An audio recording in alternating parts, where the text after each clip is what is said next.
Greetings. So let's talk about database and data warehousing and the governing principles. Both AI tools that were used, Notebook LM and Cloud AI, correctly explain the differences between online transactional processing systems and online analytical processing systems as the foundations of data warehousing. Online transactional processing systems focus on real-time operations like inserts, updates, and deleting, while online analytical processing systems focus on analyzing large volumes of historical data for insight. Both tools also identified extract, transform, and load as processes that connect operational systems to data warehouses. They correctly treat these systems as complementary, not competing. A key difference is that cloud provides a deeper technical detailed understanding, including an ACID property list, database normalization, and warehouse structuring like star and snowflake schemas. Notebook LM stayed more conceptual, making it more easier to understand for executive audience but less detailed for technical analysis. Using TransUnion South Africa as an example, they run a large-scale online transactional processing environment, handling credit checks and identity verifications all in real time. In 2022, a breach exposed a critical gap that there was no analytical layer that detects unusual activity. A properly implemented data warehouse using online analytical processing systems could have flagged abnormal access patterns earlier. This was not a technical issue, this was a governance failure with a cost of 23 million rands. Let that sink in.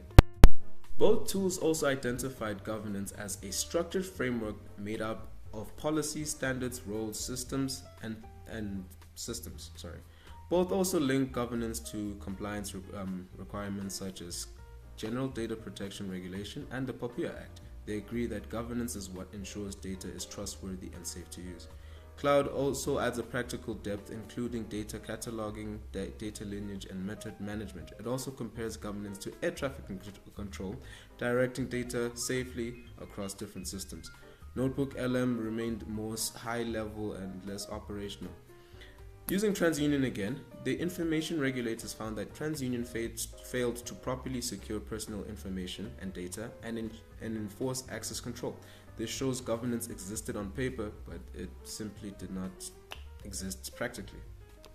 Both tools also agree that without governance, a data warehouse becomes a liability. Both identified that the chief data officer is responsible for governance and supposed to be supported by data stewards.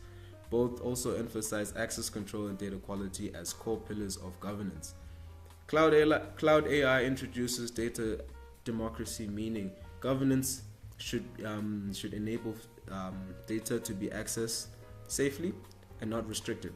It also separates business data stewards from technical custodians, making the model more detailed than Notebook LM. Using TransUnion again, the regulators audits, access control improvements, and impact assessments, all core governance functions. These should have been proactive responses of leadership, not reactive because of a breach. This highlights an accountability failure, not a technical failure. So, both tools also agree that data ownership should not sit in the information technology department. The IT department should manage systems, not own the meaning or quality of the data.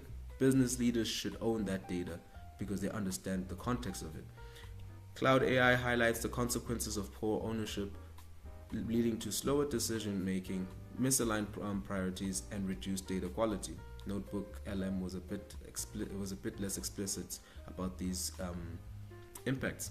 So, from a consulting position, using TransUnion and SA, that breach showed a critical governance task such as access control and auditing were treated as reactive responses instead of ongoing responsibilities.